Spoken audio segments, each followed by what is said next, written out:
Welcome to the party, pal. This is Fountainhead Forum 57. I have Joseph Ford Cotto, who is part of the Cotto Business Report. He's also done some shows with Paul Gottfried. Cotto and Gottfried, they've had some very interesting conversations. He's in Central Florida right now. How are you doing, Joe? Oh, very well. Thank you for having me on. I'm actually a Central Florida native. And Yeah, as much as I talk about business and economics and politics and other things, Florida history definitely animates me. yeah. And for every person born in Florida, there are 10 who've moved there, right? Probably more like 20 by now. Yeah, yeah. As I was telling you, when they divided up the area codes in 1947, the whole state of Florida got 305, one area code for the whole state. Now it's what probably I don't know. It's almost 20 area codes. It's just gotten to be Yeah, gigantic. Yeah, yeah, it is. It absolutely yeah. is. The growth down there. So yeah, you had done some very interesting things about the history of Florida. What can you tell us about that? I mean, Florida's got a long and unique history. Start It from the absolutely beginning. does. Well, yeah, that would be basically 20 different discussions. But I was going to say Yeah. that Florida is the land of five flags. The flags are the Spanish, the French, the British, the Confederate, and of course the American. It has a profoundly diverse history and therefore a unique one.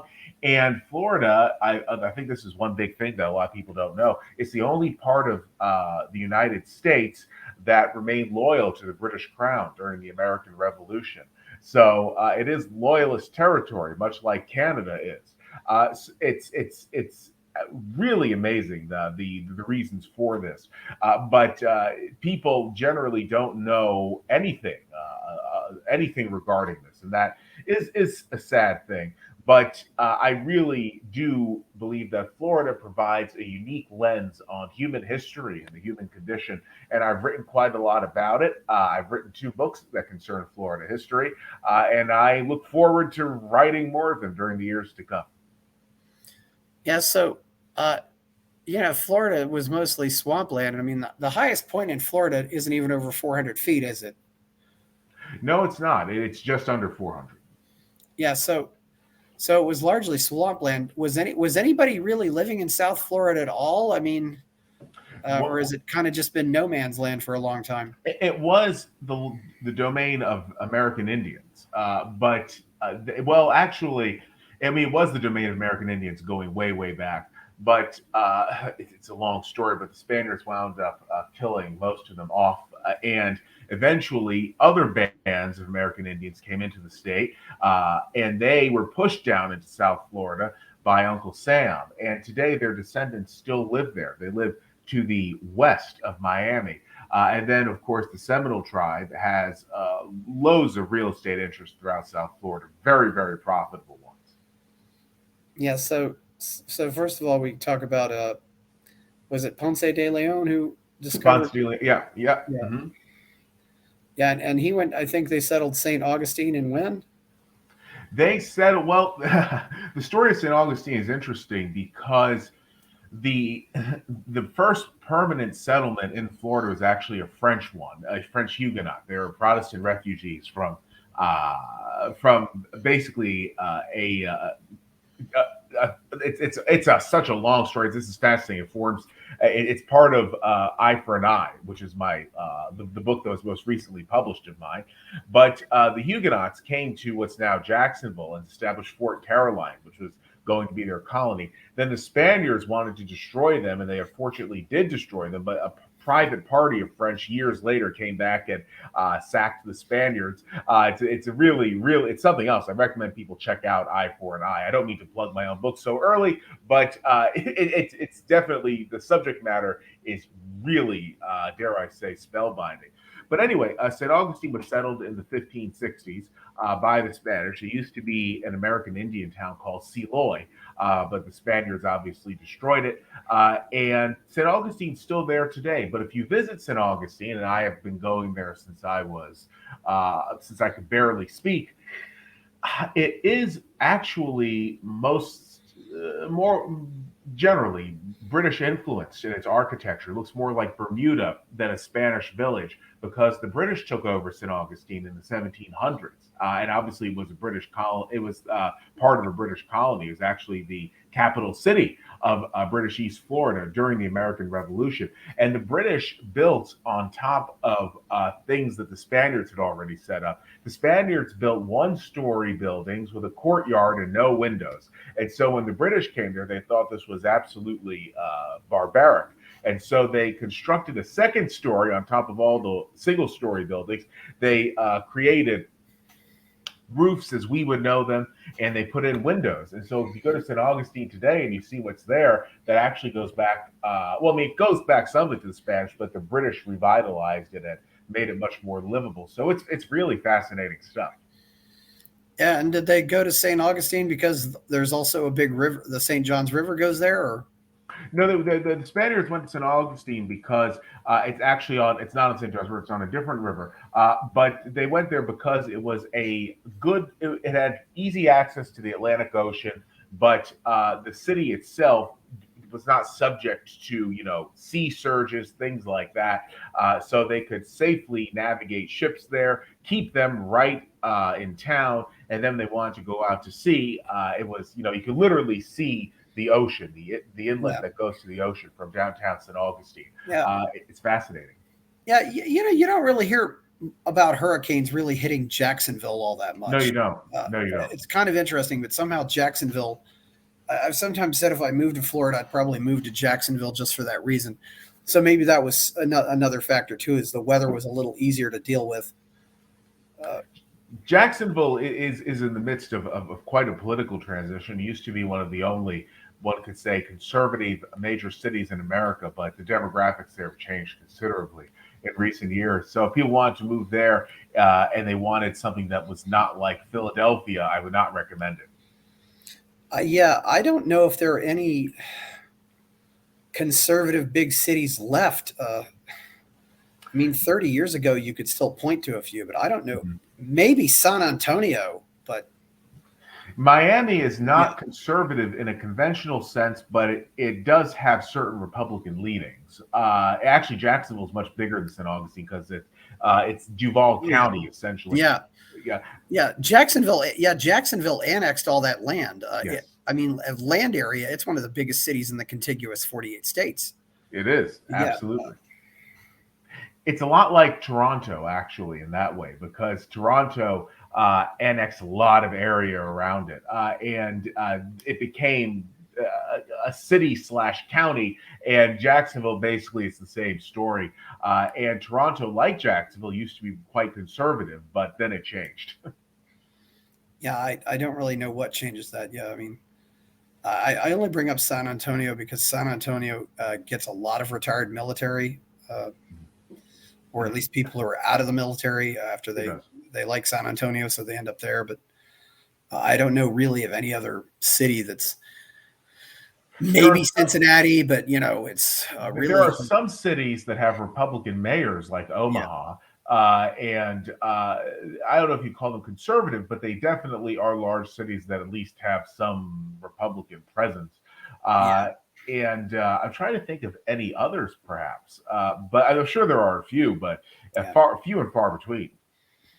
Yeah. So where else did they settle in Florida after St. Augustine? Where they just picked Pensacola. Yeah, which of course is on the other. And Pensacola is way over on the west side, I believe. Yes, it is. It's almost in Alabama. Yeah. In fact, they sometimes refer to that part as Florabama, I believe. Yes. And they say that's actually the area that's most like the South. It's more like Alabama than it's like Florida, but. Mm-hmm. At 100%. And I know Florida, at least back then, it actually not only included that part, but it actually included some of the area on the Gulf all the way going to New Orleans. Like there was East Florida and West Florida. Yes, that included Mobile and Biloxi and. Yeah, during the Revolution, Florida was in the Panhandle, cut in half. So you had east of it being British East Florida, obviously, and west of it being British West Florida. Yeah. Where'd they settle that? Was that settled by some of the French or some of the explorers? The French settled what became British East Florida. Yeah. Mm-hmm. So what happened then with with Florida through the as time went on? I mean, Florida was a territory, but it was never a colony, I believe. Is that correct? Or Florida was a colony of various. It was a colony of Spain, France, and Britain, and it became a U.S. territory through some real chicanery on Uncle Sam's part. It staged conflicts, illegal land grabs, this, that, the other thing, yeah, unlawful military incursions. He did what he could to get Florida in his grasp, and Andrew Jackson was a driving force behind that. But eventually, Florida became a U.S. territory, and then it became a state. yeah, But this was not terribly long before the Civil War. So Florida didn't have really a strong American identity at all. Florida principally was populated by people of British background, whether you're talking about English, Scottish, Scots-Irish, Welsh, it really was more like the British Caribbean throughout well, it's post-Spanish history than what you would call quote unquote Americanness. So yes. it's really interesting, Florida's history. So and it was one of the first states to go with the Confederacy because it had only been a state for a short period, and the people here did not have much of a connection to, one might say, the broader U.S. Yeah, well, from what I hear, I've read two books on Jackson, and it was almost like Andrew Jackson just went in there on his own and decided, Uh-huh. oh, let's see if we can take Florida. That's yes. Without really getting any orders to do that, or They looked the other way, the folks in Washington, but until they couldn't, then they decided it wasn't a good idea. But yeah, Jackson basically just wanted the state, and he decided to take it. A lot of terrible things happened to the American Indians as a result of that. oh yeah, yeah, yeah. Jackson was. So what happened with with Florida after between say St. Augustine and up to the Revolutionary War and stuff like that? Well, a lot of things. The Spanish ran it, Yeah, for almost all of that period. Obviously, then the British took it over before the Revolution, but the Spanish never did much at all with Florida. They wanted to find gold here. They wanted to use the American Indians as slaves. The American Indians would rather die, generally speaking, than be enslaved. There was no gold to be found in Florida, so Florida became a backwater under Spanish rule. so the British took it, or they sold it to the British, or Well, what happened was that Spain ceded it to Britain because Spain could no longer afford Florida, and it had come out on the losing side of a conflict with the British. So they decided to give Florida to Britain, and Britain actually started making Florida into something profitable. It was an extension of the British West Indies, and it became this hub of trade, which was really interesting because it was the nexus between the islands and the mainland. And so, yeah, absolutely, it was fascinating. yeah. It's interesting the British West Indies. So was that still at St. Augustine? I mean, when did people start moving to Miami and some That of the was other in big the late cities? 1800s under obviously American rule. But yeah, that was a ways after. But they did eventually start moving there, and it found popularity as some places had a tropical climate, but without leaving the U.S., so people could access it eventually by railway once they built the train there. And Henry Flagler was a driving force behind that. He actually built a train line out to Key West, which he thought would be the city of the future, but it turns out that Miami was the city of the future. Yeah, Key West is, basically just a Caribbean town that happens to be under American rule.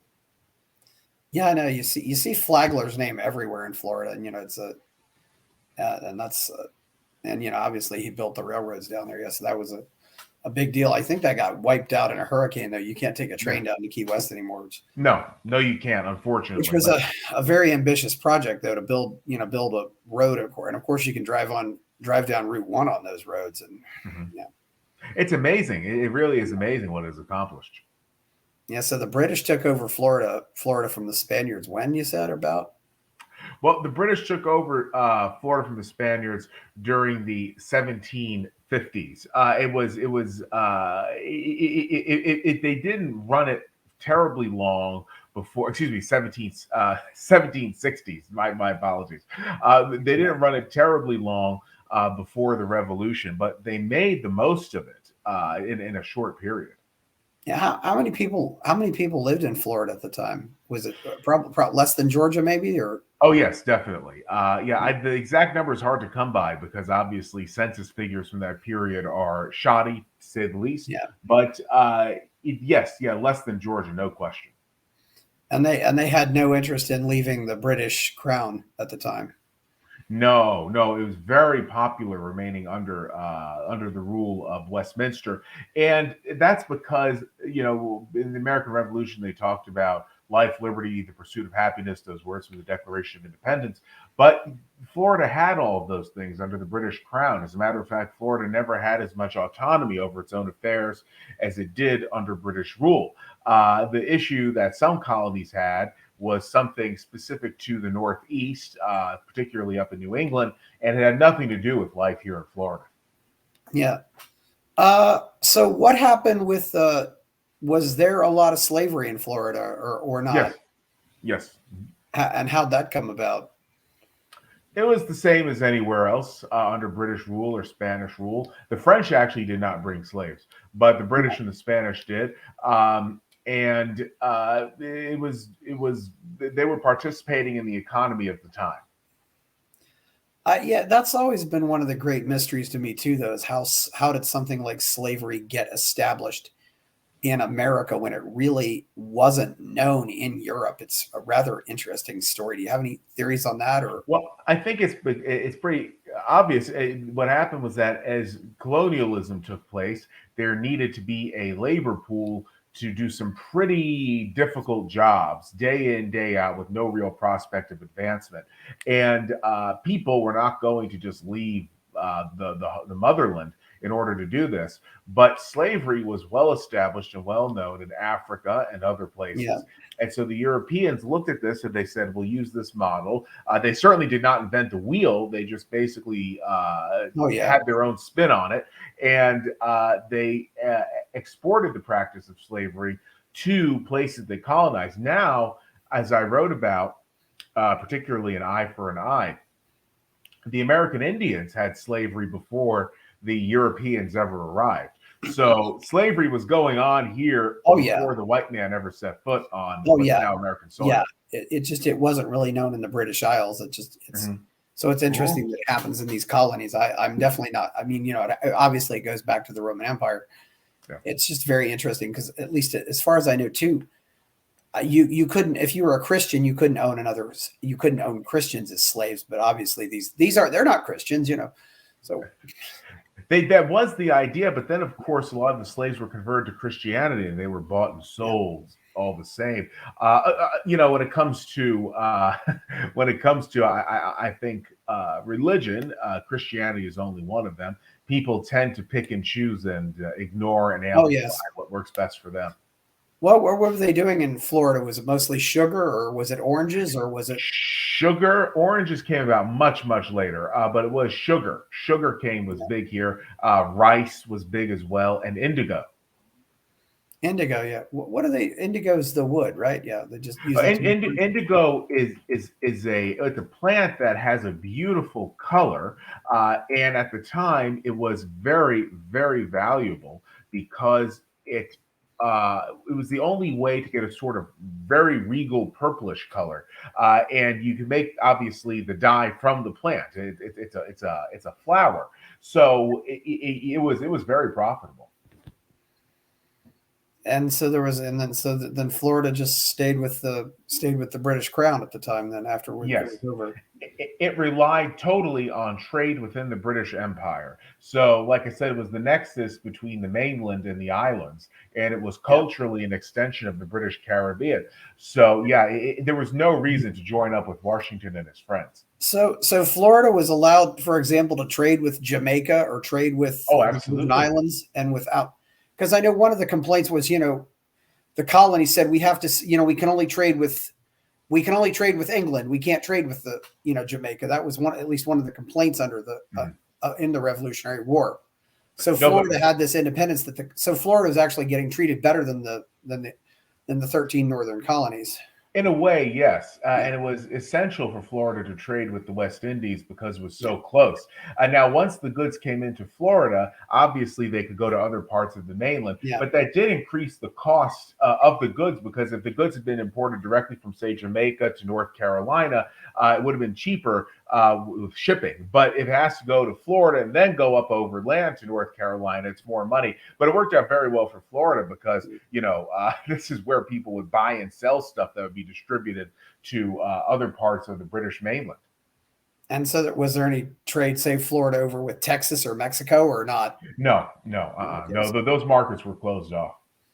okay, so Florida stayed a British colony. Did anything change after that, or was it still a British colony up until Andrew Jackson riding in with his horses? And Actually, that's interesting because the Spanish took it over after the Revolutionary War because the British could no longer afford it. But what happened then is that the Spaniards, their empire was falling apart, so they couldn't defend Florida from American incursions, and the yeah, British came in basically treating Florida as their protectorate during the War of 1812. So that's the story in a nutshell. yeah, and I believe it Jackson. That was after the War of 1812 that he did that little move, like 1819 or something. I think he Yes, went into Florida. Yeah, yeah.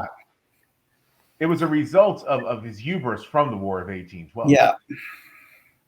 Yeah, it's And maybe fascinating there's stuff. also this realization that he was going in because it sounds like the British and the Spanish didn't really want it anyway. So it's like, okay, well, Exactly.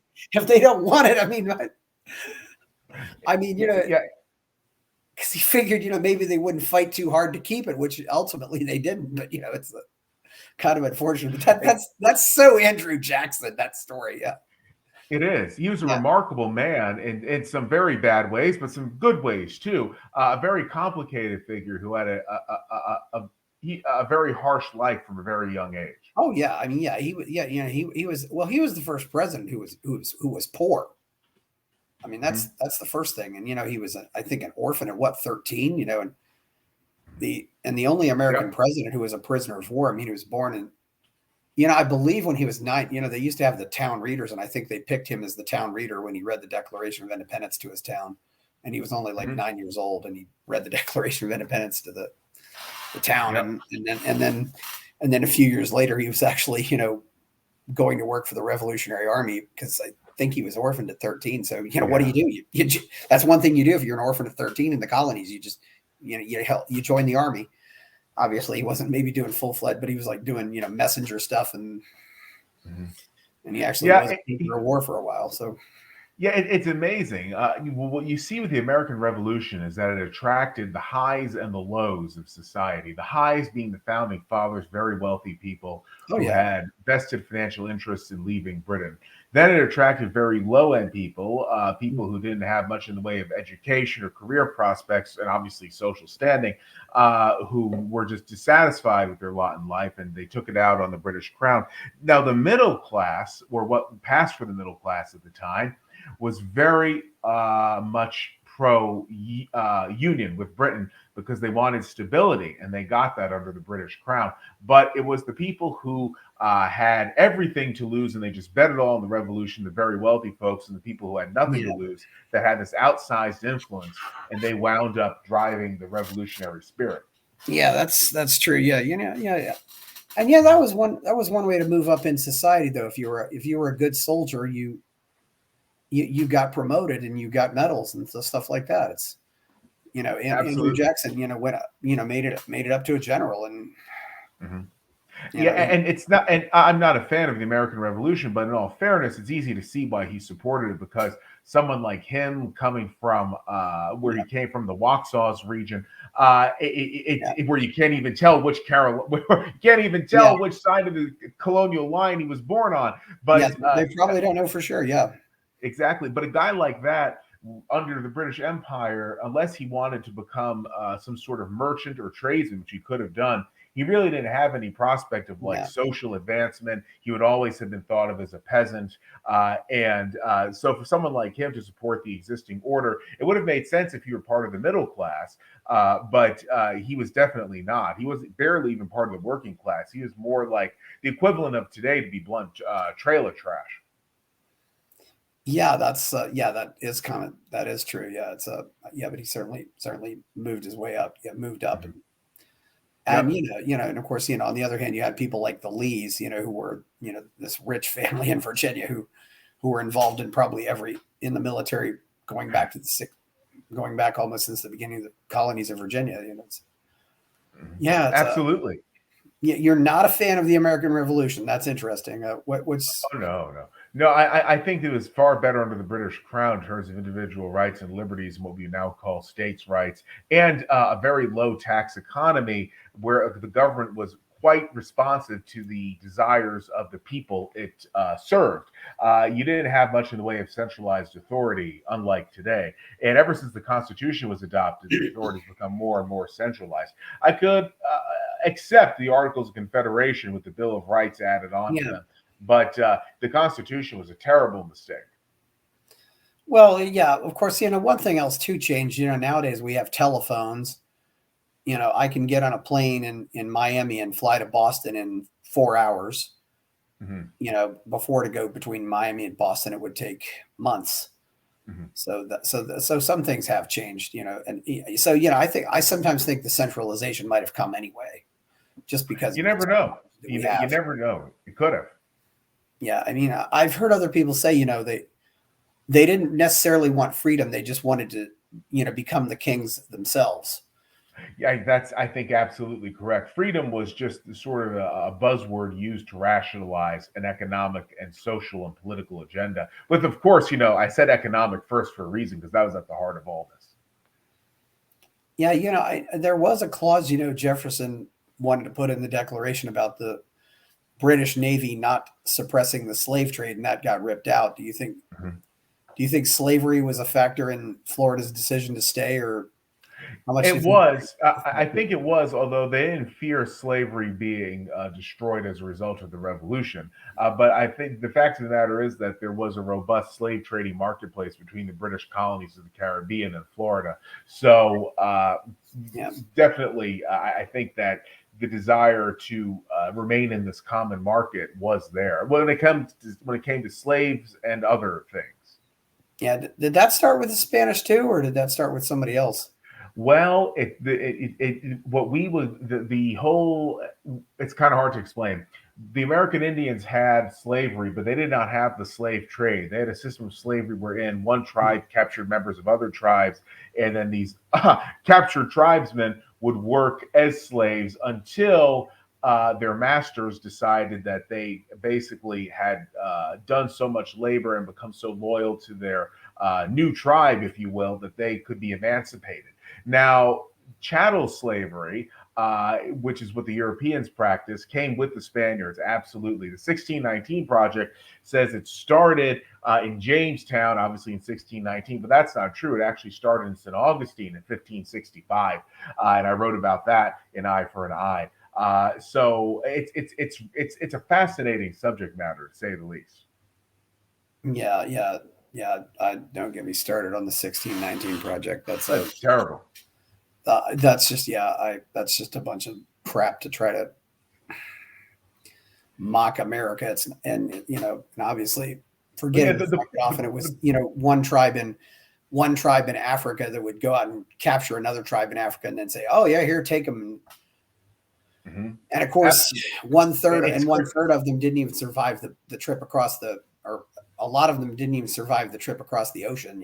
It's a I know it's really it's something else. I was going to say that the point of the 1619 project isn't just to, I think, turn people off of that American history. It's basically to degrade uh, white people. That's clearly the aim of it. It's just a very you know, thin pseudo academic rationalization for that. oh yeah, yeah, it's not even serious academic work. I don't even know what to say about the state of academia today. So by then, of course, Florida, Florida became a state when. Florida, well, it became a territory after. I mean, it was such a long thing. There were three Yeah, Seminole Wars. After the first Seminole War, Florida became a U.S. territory. Now, it remained a territory for some time, for about 20 some odd years, but only became a state in 1845. And that, as I mentioned before, was important because the Civil War came around not terribly long after, in the or very early 1860s. There wasn't a very strong American identity here. So Florida only became a state in 1845, but it was a territory for some time before that. It became a territory in 1821. 1821. And people who lived here tended to be of British background. So it was a U.S. territory, but not terribly American, quote unquote. And then it became a state, and you had about 15, 16 years later, this revolution, another revolution. And people who were here said, we'll go with that. And they did so because they thought they were acting in accordance with their economic interests, and they had no real ancestral or cultural tie to the federal union. Yeah, and they probably were trading with Georgia and Alabama, which Yes, of course are the two states they border. So that would have been to their benefit to go with the rest of the South. 100%. Yeah. Also, I guess when some of the tribes were removed, the Creeks, the Cherokees, I believe also the Seminoles were removed in the Trail of Tears. Didn't some of them also instead go to Florida? Some Seminoles refused to leave, and they went to war with Uncle Sam, and their descendants are here today. And they basically just went into the swamps, and yes, it wasn't very sad. Go into the swamps. Yeah, it is kind of sad. Mm-hmm. Yeah, absolutely. I don't like to. Obviously, I think that whole thing was terrible, but I've often said that if those 5 tribes had stayed where they were, the white people probably would have wiped them all out. You never know.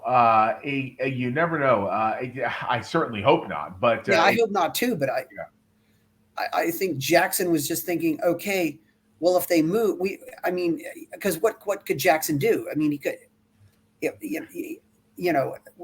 seemed like that was there were no, it was a horrible thing, but something else horrible might have happened if that hadn't been done. It could have. Of course, the Supreme Court said they had to stay, but he ignored it. He had the infamous quote, the Supreme Court has made its decision. Now let's see the justices enforce it. Well, but it's something terrible is going to happen probably one way or the other. Yeah. Well, the bottom line is that the American Indians had a right to this land. Oh, yes. And it was coveted by the Europeans.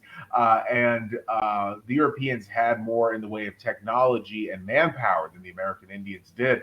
But as we saw here in Florida, the American Indians put up a tremendous fight. And some of the Seminoles are the only tribe that never surrendered to Uncle Sam. And their descendants, like I said, are still here today. Yeah, I can imagine, though, if they, maybe the states would have made the move, or maybe, unless you sent in federal troops. And I'm not sure what would have happened. I don't think he wanted to do that, send in federal troops just to protect the Native Americans. No, he wouldn't have. No, absolutely not. That could have spawned a succession movement right then and there. Mm-hmm.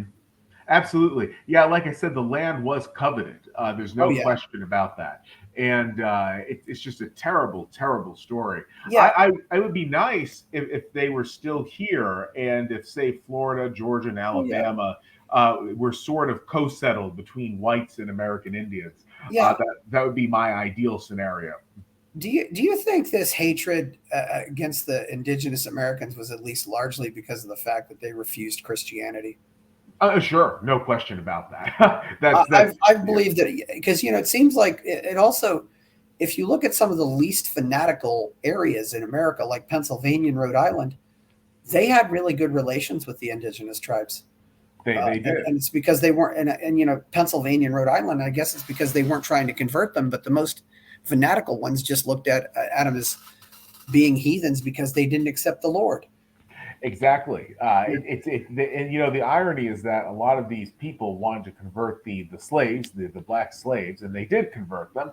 But at the same time, the American Indians had such when the American Indians were exposed to technology and education that the Europeans brought, the American Indians adapted very, very quickly, to say the least. And that's where you got the 5 civilized tribes basically having a level of development on par with the Europeans. And so the idea that these American Indians were quote unquote savages or quote unquote barbarians is absolutely ludicrous. You could dispel it just by looking at what they were doing and seeing what they created in a very short time.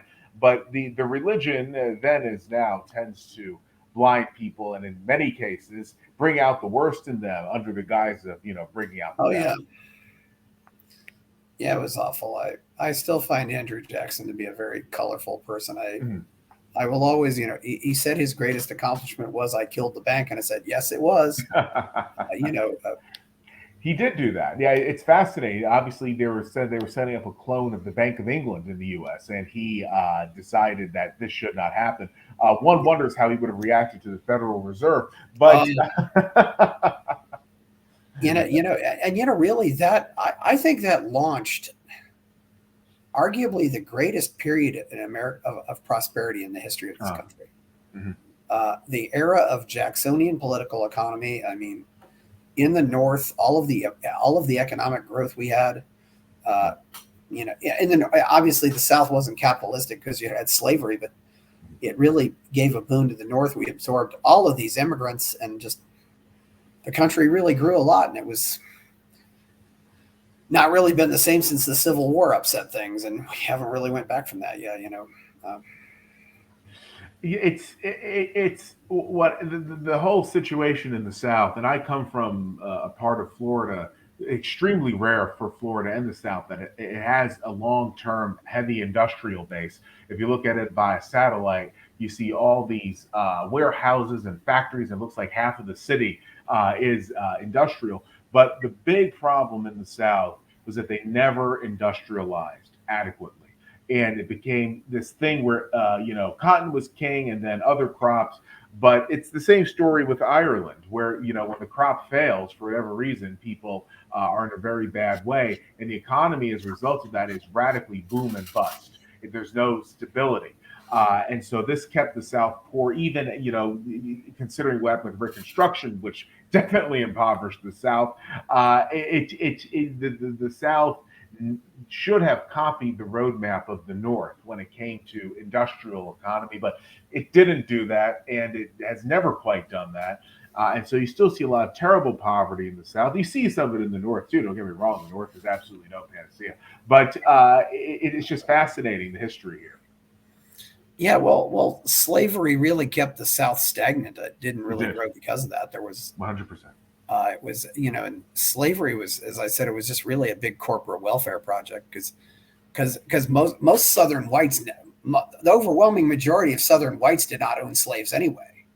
Correct. I mean, it was Very a few few plantation owners, and I've often said. Go ahead. Sorry. I mean, really, I've said on several occasions, really, the poor Southern whites should have just risen up and killed the plantation owners too. It's what the thing of it is, and this is what de Tocqueville observed in his travels between Kentucky and Ohio. Just obviously only a river separates them, but he felt that there was a massive cultural difference because in Ohio, people were always bustling around, being very enterprising, looking for new ways to make money, looking for ways to further themselves in terms of education, this, that, the other thing. But in Kentucky, literally just across the river, things were very lethargic. People were not interested in innovation, comprehensively speaking. They were not interested really in learning new things, if that makes sense. They were interested, not when I say learn new things, they're interested in acquiring new job skills. They would certainly read poetry and this and that. The other thing, the South had a very romantic literary culture. I'm not saying that people in the South were unintelligent at all, but what I'm saying is that there was not a drive for practical education or a business innovation in Dixie, and it was just this massive cultural disconnect between Ohio and Kentucky, even though each were in the same climate zone, very similar demographics, and only a river separated them, but yet there are very different ways of living. Yeah, because certainly having been in Ohio, there's a big difference just between Northern Ohio and Southern Ohio.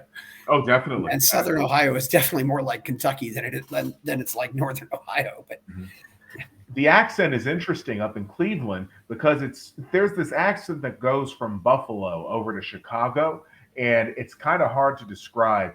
But it's I mean, and it definitely has variations from place to Yeah. place. But it's this sort of Southern Great Lakes accent that's Yes. very I can't even describe it, but it's interesting. And it's when I hear somebody's from Ohio and they sound like they're from Chicago, or when I hear they're from New York and they sound like they're from Chicago, I immediately think, Buffalo or Cleveland, respectively. And I'm very rarely wrong. Yes. Or yeah, the Southern Great Lakes or Interstate 90. Yes, it's a yeah. Yeah, that's very interesting. So Florida. So after the Civil War, Florida came back in pretty easily. What happened after that? Florida moved ahead, and It had big economic problems, as did the rest of the South for some time, but eventually it found its footing as something of a tax haven and as a bastion of tourism.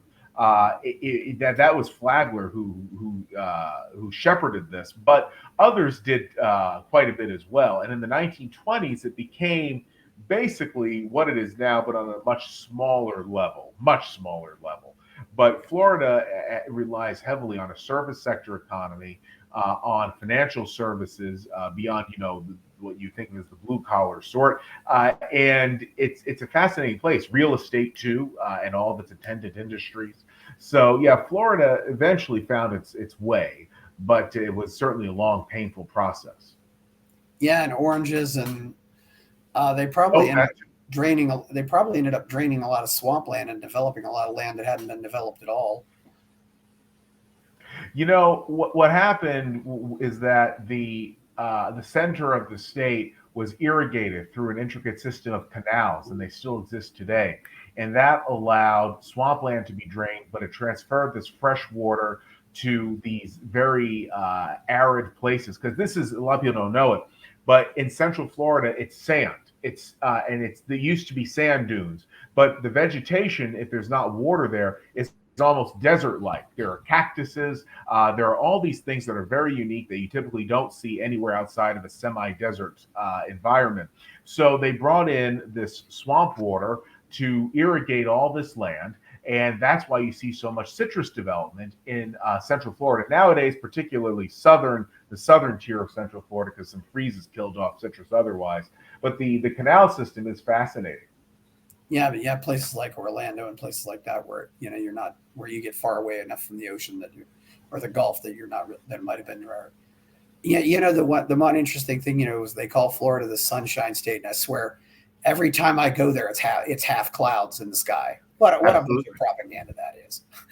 Well, it is propaganda, and Yeah, I mean, Florida. it's definitely one of the it's definitely one of the you definitely see the sun down there, but it's never this blue sky. It's usually a more humid, although it's tolerable for me. I think I'd rather have the Florida summer than the Texas summer because the dry weather doesn't agree with me here that much. But yeah, Yeah, the arid weather is good for some people health wise, but Florida, you do get in the summer these storms, and they cool things off in the late oh afternoon, yeah, and that's good because it's terribly humid. And in Texas, you might have 110 degrees, which is insane, but it's a very dry heat. oh In yeah. Florida, you have 95 degrees, and it's this humidity that you breathe, and it's like you're in a steam room, but not in a good way. So I it's interesting. I get a lot more allergies in the dry weather, Uh, and people forget that humidity actually keeps the temperature down. mhm, It's very interesting that Hawaii is the only state in the union that has never recorded a three-digit temperature. mhm. That is amazing, and it's tropical, so it's rather Yeah, surprising. But no, you're so it right. gets hot there, but it's humid, so but it never gets it. You never see like 110 or 120 degrees in humid areas. It's always a Mhm, really dry place where it gets that hot. mhm. And that's the Absolutely. kind of weather too. Like if you're out for an hour just walking, it can almost. I mean, when it gets that hot, you don't want to stay outside that long. No, no. When I do a lot of walking, and I walk typically indoors unless it's at twilight, in which case I could go outside. But sometimes you have no choice but to do outside walking, and that is is definitely brutal in the summer. Now, here in Central Florida, in the winter and early spring and maybe late fall, it's very nice. It's almost Mediterranean-like, but that definitely does not last.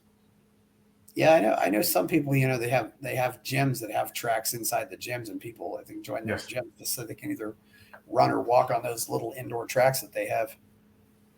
Absolutely, yeah. The treadmills they are very popular. Florida Yeah. has a big gym culture. I'm sure Yeah. Texas does too. Yeah. Well, some cases too, it's not a treadmill. It actually is kind of like an indoor track that Oh, maybe it's really? 100 yards. It might be like a circle or it might be like a rectangle or something like that. Oh, I've never seen one, but interesting.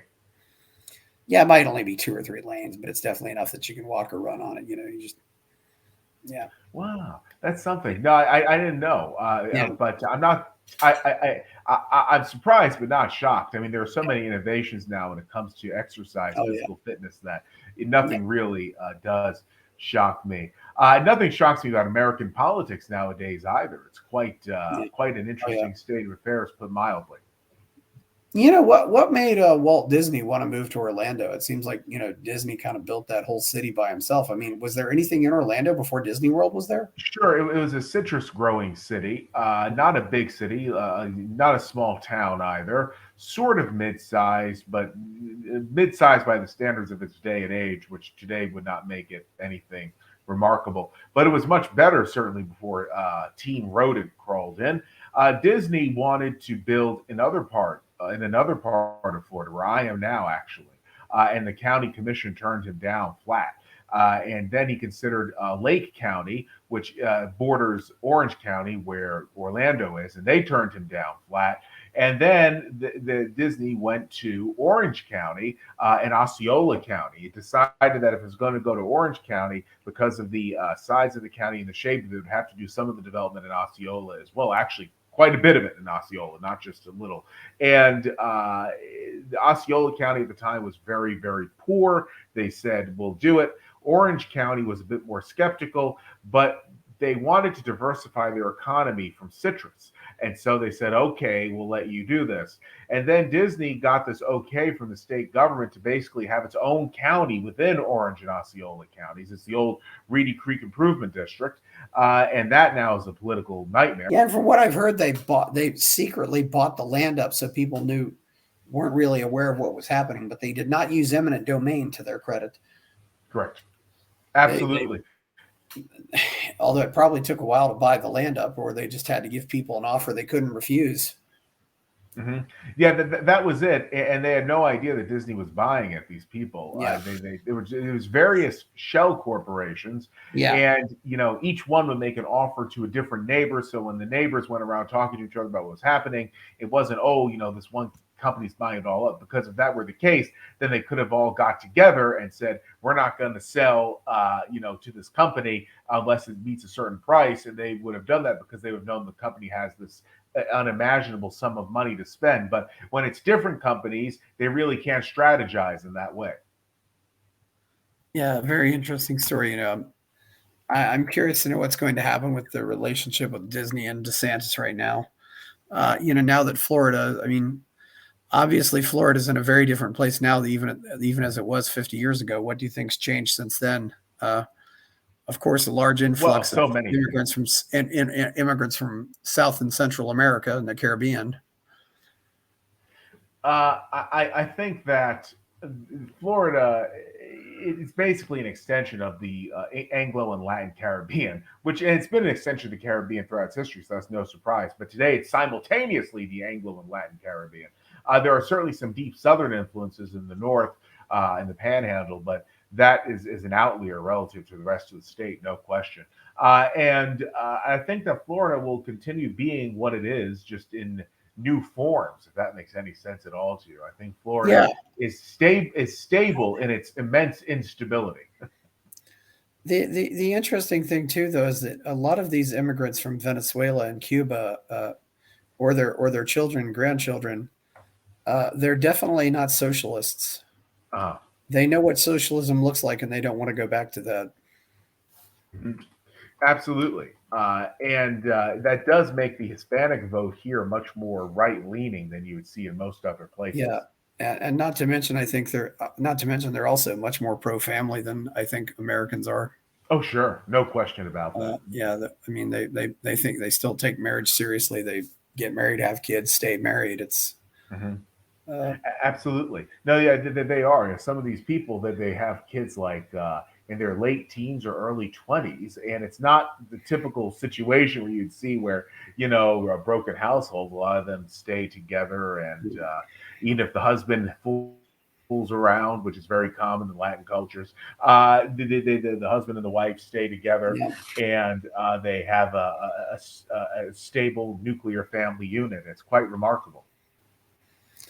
yeah. Where you think Florida is going to be a good place to live for the next 20 years? I don't It have a whole depends. lot of optimism about Texas. I'll tell you that, but I don't blame you. I don't blame you at all. But I was going to say, I think it will be okay relative to other places. I think it will have its ups and downs. Although what happens in national politics will influence Florida greatly. So it's not like Florida is yeah, immune from national trends.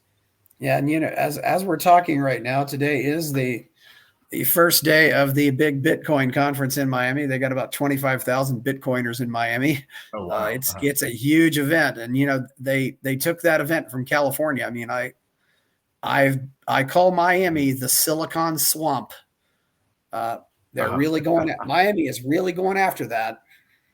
They are the mayor there. The mayor there, Francis Suarez, is an interesting. He's a Republican who supported Andrew Yeah, Gillum. Crazy, but he is a fanatical advocate of cryptocurrency, and he is definitely luring these people to Miami. And a lot of people are moving to Miami and other parts of Florida, including my neck of the woods from California.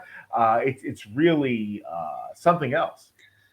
yeah, it really is. And of course, Miami's already got to be as expensive as Silicon Valley too. Oh, It's definitely more absolutely, expensive than Austin, and that's saying something. But yeah, it's it's certainly an crazy. interesting place to go. Yeah, I certainly enjoyed my visit there last year when I went there. There was also I've been going there since I was. that recent bill Oh, with sorry. DeSantis and something about either not supporting the central bank digital currencies or something like that. Did you see that? Making it illegal to use a central bank digital currency in Florida. That was the legislation. Yeah, Uh, I found that very interesting. I don't know. I don't know what you think about Bitcoin, but it's uh, I think if people want to use it, they should be able to use it. I'm not someone who hates Bitcoin for the sake of hating Bitcoin. I'm just skeptical about cryptocurrency in general. oh yeah, I understand the skepticism. I think there's very much an attitude among the Bitcoin community that they're not opposed to a gold standard, but they also realize the gold standard will just be voted out of existence. Mhm. Yeah. Well, I mean, what really the only thing that if one wants some sort of stable value over a long period of time, the only thing that really matters is precious metals. But most people are Yeah, not terribly interested in that because it's not quote unquote a sexy investment, yeah, and nobody makes a great deal of money quickly with that stuff. It's just basically a long yeah. term hedge against inflation. Well, I think they're hoping that it does become the currency. It's and of course I would also say as far as a hedge, an investment. Also, I'd say real estate. Uh, I mean, I Depends, of mean, course, where the real estate is. real estate has always been a symbol of wealth. Oh, Yeah, sure. yeah, but yeah, but those are if everything else goes to hell, those will still be worth something. I mean, land will still be worth something, and of course, it's hard to say what's going to happen. So you have a title of nobility from Rwanda, correct? Yes, I do. Yeah, tell us about that. And I assume you've been there at least once. I have not been to Rwanda, but I'm familiar with its culture and its history and its heritage. It's fascinating, very sad, but sort of exhilarating in a way. The late king of Rwanda was Kigeli V, and he was exiled, never renounced his title, so he remained the king in exiled, a displaced monarch, not a former monarch, and he was still able to award titles of nobility and chivalry. And he awarded me a hereditary knighthood in 2014 followed by a hereditary barony in 2015. I wrote a series of articles for him, not for him, excuse me, about him, for a DC Beltway-based publication, and he lived there. He lived in the suburbs of D.C. in Northern Virginia, and he liked the series so much that he gave me the knighthood. And the series brought some attention to his foundation, which was set up to help Rwandans who desperately need it. The foundation received some substantial money, and it was because people found out about him through my articles. And as a result of the attention, he awarded me a barony the next year. That was basically it. That foundation did some outstanding work for so many people who really benefited from it. Unfortunately, His late Majesty, obviously I said the word late, died in 2016. That terrible thing, even today, looking back on it, it's just awful. But I'm very pleased to have written about him, and I am beyond honored that he granted me those titles. I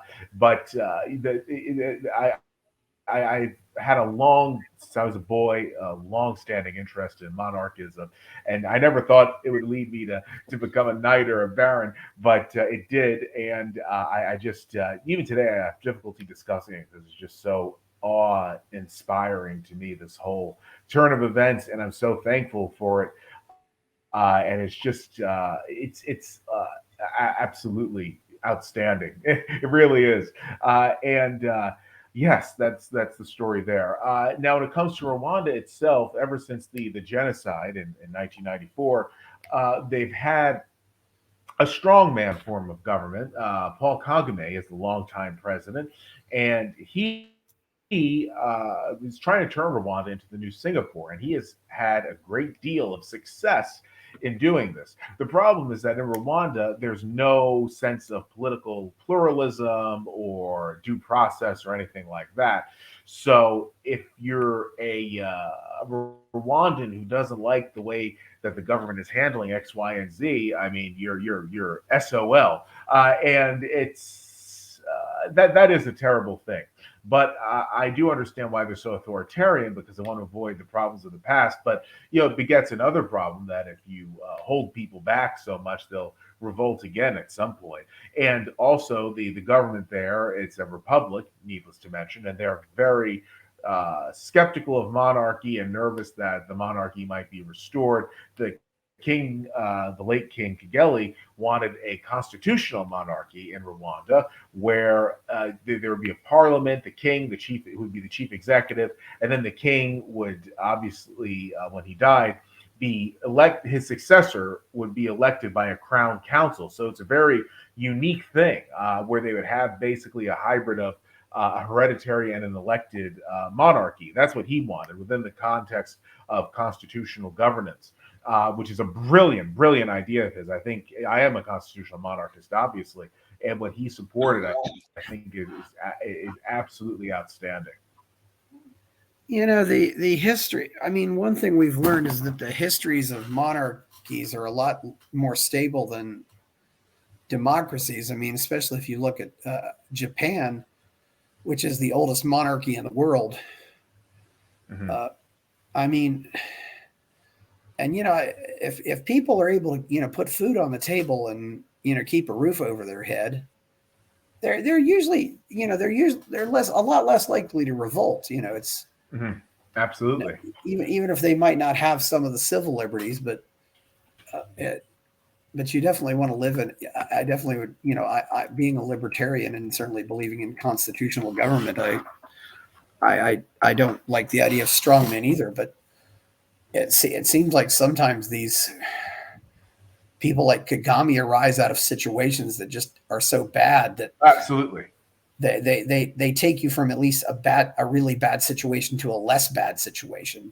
Exactly. That's precisely like Pinochet in Chile, or mm-hmm. Or other places. It's mm-hmm. and because they're not they're able to do more things that are. Because I don't think these people really, a lot of these strongmen, I don't think they want to rule over a poor country. They'd rather have a rich country than a poor country. because it doesn't Absolutely. reflect well on them if their country's poor. Although that's not all of it. See, it seems like the ideologues are the worst ones. I mean Mhm. the Communist Party in North Korea. I don't think they care one iota what happens to the people there. But I agree. yeah, I agree very but strongly. most of these are, yeah, and the situation with the Tutsis and the Hutus. I Uh, mean, it was just absolutely. oh, Yeah, insane. And there's a third in group, some the cases, smallest, the Twa. I think when you consider just how small the country is and how fast it happened, Mhm, it's arguably maybe the worst genocide ever. mhm. Uh, I mean, it took place in about 3 months, and it took out what, one-third of the country's population. Yeah, yes, it was absolutely no words to describe it.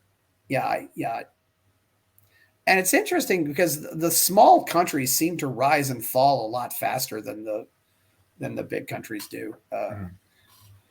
Yeah, yeah, they do. It's not surprising why. Obviously, when dealing with a small country, Yeah, it's easy to shift one way or the other. yeah. I mean, Rwanda has, it's only about, well, 13 million people. Mhm. That's pretty It's small. Yeah, about the size of Maryland. yeah. It's yeah, not a big place. So it's pretty packed. Yeah, packed into a pretty small area. So yeah, you get all these people together to it. I think creates sometimes it creates more animosity because that's a lot of people in a small land area. So Mhm. you've never been there though, but he gave you a No, knighthood. correct. And the Barony. Yep, Yeah, absolutely. yeah, that's very interesting. Yeah, you ever plan on going, or would they care? Would they care about your title if you went there? Or Yes, yes, they would. It would not be anything of utility. I'll put it that way. Anything monarch is there is definitely not well respected by the powers that be, even though it commands respect among quite a bit of the public. So it's an interesting dichotomy. yeah, But no, I have no plans to visit Rwanda. Although I would if they reinstated the monarchy. That I would be very glad to do so. Then. yeah, because they might invite you. I didn't know. Have you even been to Africa at all? No, I've not. I would very much like to, though. Some of my heritage comes from North Africa, so that's of especially acute interest to me. I might. I I'd go to Botswana maybe, or Tanzania or Kenya. Oh yeah, Some of the more advanced countries. I don't know if I'd go to Rwanda, but it sounds like they've definitely. It sounds like they've done well though since this horrible genocide that I think a lot of people don't even remember what happened there at all. It's I know it's terrible that it would be forgotten so soon after Yeah. it took place. Well, we most of us don't know anybody who's from there. We don't have that much Mhm. contact there. We don't visit there. It's Yeah. Absolutely. So, what do you think about Ron DeSantis right now? I personally, I think he's probably could do more good staying in Florida. He certainly would be of better use to the state and to himself by staying in Florida. But his wife is basically a Svengali figure in his existence, and she is, I'll put this very kindly, egging him on to challenge Trump.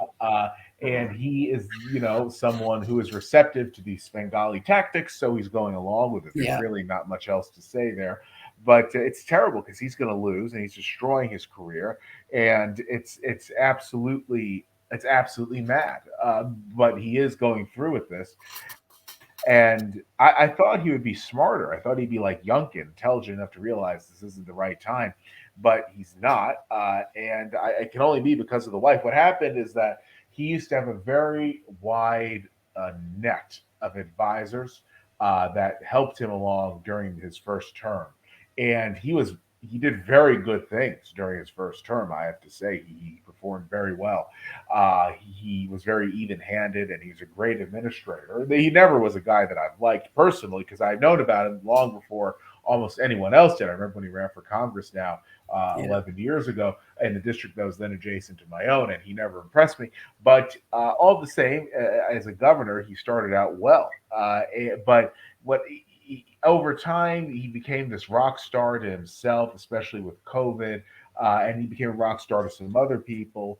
And he just cast off all of his advisors, essentially, with the exception of his wife, who was completely running his show. And it's unfortunate because she's leading him to do something that is very bad for Florida. He's going to be a part-time governor. He basically already is, campaigning on the public dime, effectively speaking. And he's going to get, his campaign's going to get destroyed by the Donald. So Yeah. it's really amazing that this fellow is doing this sort of thing, but he is. And sometimes, Yeah. I mean, it's just one of those things. It goes to show that you can, as Ron is, you can be very intelligent and very accomplished, but there can always be someone there to lead you astray and get you to do something very self-destructive in the name of achievement. And it seems like to me, he could just maybe just say to his wife, I'm going to sit back and wait till 2028. Then that way his term Sure, as governor will probably be over. I mean, exactly. Reagan didn't run for president until he was finished in California. It's, Well, he ran in '68, but I know what you mean. it's I mean, you don't have to, and I think some of the things he could do as governor are more effective. I mean, he did embrace the Corona narrative, but he seems to be one of the few governors who's actually repenting for it. Uh, He's made COVID his sort of a calling card of his, but he's embraced other things lately too that are very unpopular, like a 6-week abortion ban, yeah, axing the state's resign to run law. Those are the two big things. He also signed a constitutional carry bill, which is unpopular, but not nearly to the extent of the 6-week abortion ban or axing resign to run.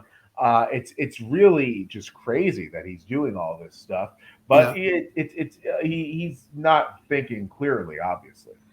yeah, yeah. If I'm right, I thought his wife had cancer or something. Is She that did, correct? yes, Okay. absolutely. Because I remember thinking that. And then it dawned on me, when was the last time the country had a president who was widowed? And it's been quite a while. Um, I think she's in remission now. yeah, I think she'll.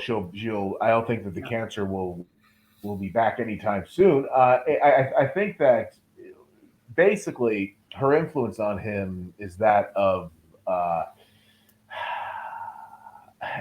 I'm trying to. I always figure out how to say this because it's kind of hard to do so diplomatically. But he is not. People often think of this being like an alpha male, but he really isn't. I've known that about him for years. And his wife basically is manufacturing him to be something he's not, and he's completely under her spell at this point, maybe without even realizing it. That much I couldn't say for sure, but perhaps that's the case. He's doing this stuff at her command without even understanding the totality of the situation. So it's really just a sad thing indeed what's taking place. Sad for him, sad for Florida, sad for the Republican Party, sad for the prospect of defeating Joe Biden. yeah.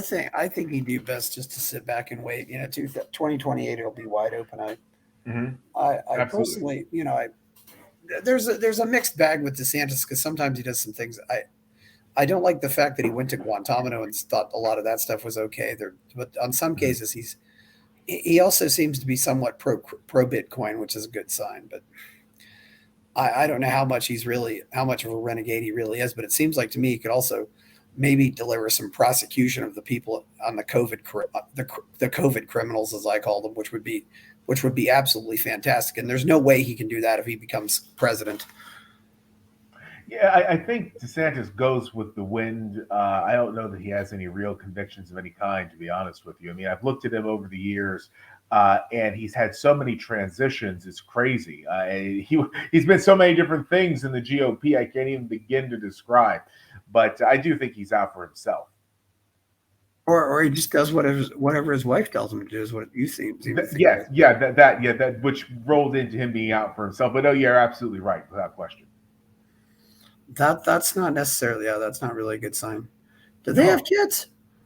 they do. Yes, they have 3 children very recently. Yeah. Mhm. Yeah, it's interesting. His you think that with 3 kids and a wife who was just battling cancer, he wouldn't want to run for president, but she's there egging him on, and that's that. Yeah, after you've already been through that, you'd think you might just want to give yourself a break for a while. And, Absolutely. and if nothing else, after all this, he could probably, go set up his own show and be do something like Tucker Carlson or Absolutely. something like that. Yeah, and now he's not going to be able to do that because he'll have soured his reputation with so Yeah, much of the yeah, GOP base.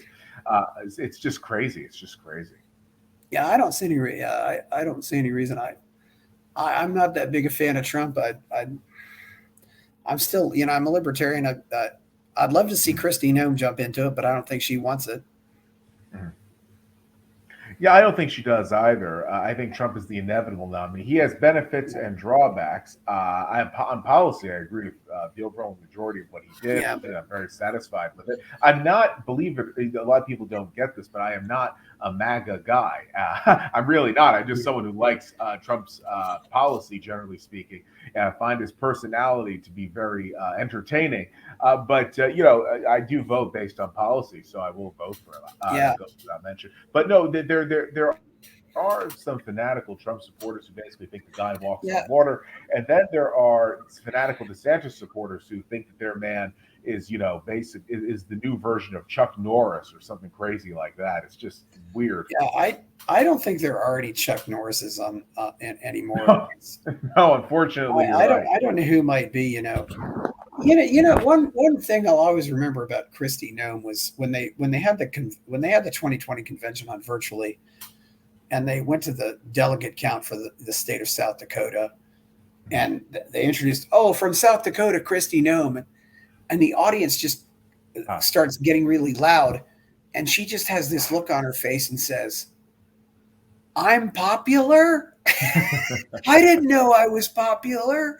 It's like, I don't think that That's could be endearing. faked. I don't No, I think don't that think could be so. faked.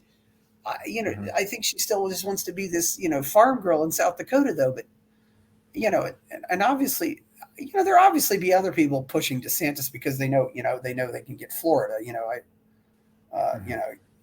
Yeah, but yeah, there's some things he does that he's way too close to Israel for my taste too, which always bothers me. But it'll be very interesting to see what happens. I think I'd just like to see him stay there. And Florida, I assume, has 2 terms limits, right? I mean, you can't run after Mhm. Two-term limit. Yep. 2026. Yep. Yeah, That is it. He can't run. the one thing we still haven't considered, and it's certainly in the back of my head on, but either Trump or Biden is one of them, or even both of them has some big major medical event. Who knows what'll happen? I mean, it is possible, but yeah, that would definitely upend the race. Yeah, and we have not had it's been this has been the longest time that we've went without having a president die in office. Yeah, yeah, it has been. You It come to hasn't think of it, happened since 1963. yeah. Yeah, I think By that far the longest. yeah, I think that that obviously with the advances in healthcare, it makes it much less likely now. But I mean, you never know. The human body is the human body. Yeah, it's a possibility. Of course, there's other people too. I might bet on Fetterman having a major medical event before either one of those two. Uh, He's such a pathetic case. It's just oh terrible. yeah, Really, it is. It's awful. yeah. It's just I don't know how sad. I don't like him at all, but it's just sad. Yeah, I don't know how in the world we ended up like this. It seems like it's just gotten a lot worse in my lifetime. These Yeah, people aren't even impressive anymore. It's almost like they get there because they're not impressive. exactly. And Fetterman definitely is not impressive. I mean, even his wife isn't impressed by him. I mean, I'm not. This is an innuendo. Just listening, reading what she had to say about him, her comments. She basically spoke about him as if he's barely even there, like I don't know, maybe a vase on a table or something like that. It's really sad. His situation. It's just it's truly pathetic. Yeah, on the other side, what do you think about RFK too? I'm definitely not voting for him, but he is the most innovative candidate on the Democratic side. I have this thing where I don't support any member of the Kennedy family under any circumstances, but I think that among the Democrats, he definitely has the most engaging and original candidacy. And I don't think it'll be successful, but I'm glad he's running. And I think if he were to somehow run against Trump, if he were to get the nomination, he might pull off a good deal of Trump's base. Actually, I think that could happen. I often, I thought, he might actually do better on that side. Uh, Although, family ties are big, and he comes from a family, that's so traditionally blue that I don't think he'll ever leave that family. It's almost like family for him. Mhm. No, it is family. It's their heritage. It really is, Yeah. and it's understandable that they have this tie to the Democratic brand, and I wouldn't expect them to ever change. But Kennedy it represents, I suppose, an older variant of the Democratic Party, and to see him sort of revive that is pretty cool. And he just picked Dennis Kucinich as his campaign manager. Yeah. Kucinich is a Democrat I have a great deal of respect for. So this is really interesting. Yeah, well, I respect Kucinich, number one, because he's got a hot wife who's about 30 years younger than he is. But and he's also, and they're also I think much better on civil liberties, which the Mhm, blue gang has become horrible on. Uh, mhm, I think they'd like to rein in some of these agencies, and also I think because our Robert F. Kennedy Jr. has grown up seeing on the inside. He's some of these people who grew up in the system are often end up being its most accurate critics. Whether it be somebody like uh, Gore Vidal or mhm, someone else like that. I think he has a much better understanding. Trump said he wanted to drain the swamp, and I don't think he had any idea what kind of swamp he was getting into. Yeah, I think he expected it to be more like dealing with the swamp of New York business, which is quite a swamp. There's no two ways about that. But the DC swamp is quite something else. Yeah, the swamp. Yeah, but I don't know what happens from here. I don't think Trump and like a lot of my friends said, for Trump was a great president for the first 3 years, and then for the last one, he was horrible. And there's a lot of truth to that. I think he dealt with circumstances as best as he could, but he will always get a great deal of criticism from certain elements of his base for how COVID was handled. A lot of people wanted him to basically fire Fauci, though he couldn't do that. How do I put this? Somehow, like do an executive order to end lockdowns in one place or another, which he also couldn't do. But it's when it comes to COVID, leaders who were in power then became very unpopular, regardless of their politics. And a lot of governments were turfed out at elections. So it's not surprising that his last year is looked at very unfavorably, even by people who generally like him. Who got voted out because of COVID? Well, it's not. It's parties became very unpopular, or they were thrown out. In New Zealand right now, the ruling party, which is a left-leaning one, is about to be turfed out. The Australian Liberal Party, which is the center-right party, there got turfed out last year. And I mean, there are various European parties. It goes on and on. Well, I'm glad to hear that. Jacinda Ardern was absolutely horrible in New Oh, Zealand. absolutely. I know. Maybe not on a national level, but Dan Andrews is still the premier of Victoria in Australia. He's absolutely Mhm. horrible. Uh, Yep. just the state of Victoria. Look up a movie Mhm. called Battleground Melbourne. By the way, that's a good movie worth watching. But I don't think anybody in America got voted out. Maybe Lori Lightfoot in Chicago, but and only after this went on for several years. I mean, Uh, I don't think any governor in 2020 got voted out, and I knew of several who there were certainly people who were mad at them, but there weren't enough mad people. Yeah, that and of course the abortion thing greatly Yeah, galvanized the Democratic base, like few yeah. other things could. Well, the Indiana governor stayed in 2020. Uh, Jim Justice in West Virginia stayed in 2020. So mhm. those are two big examples. I mean, Greg Abbott wasn't seriously challenged at all here in 2022 in Texas, and I'm just like, okay, that means the red team's hopeless. I mean, he got two. I mean, he got first of all, he got 2/3 of the vote in the primary, and there were people who challenged him. I mean, Uh, there was a guy named Don Huffines and a guy named Chad yep. Prather, that they both came out against all the COVID policies. And Don Huffines had an endorsement for Ron Paul. Of course, that got him 11% of the vote in the primary. Big deal. Mhm. Yes, the Ron Paul revolution. Oh, got 11%. Okay, yeah. Yeah, it did not go well. I remember the Huffines candidacy. Yeah, It was lackluster. I'll put it that way. yeah, Where yeah. do you think about the future of Texas politics? Where do you think things are headed there? Uh, with all the Californians moving here, the fact that the red team has never really been that conservative to begin with, I don't think it's very. I'm not very optimistic. They definitely are veering hard to the right on social issues. I think probably to distract from other things where they're not doing a very good job. The Texas Republicans. Fiscal budget still going up. It's very hard to say. You still, I've met a lot of good. I mean, I've met a lot of good red teamers down here. Certainly more so than when I lived in Ohio. Mhm. Chip. Somebody like Chip Roy, I lived in his district for a while, and I said he's the first congressperson I've had who really doesn't embarrass me. I mean, he was, he was certainly. I certainly would have put him probably in the top 20 in the House. Uh, which isn't saying a whole lot.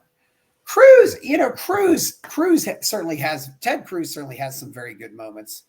Uh,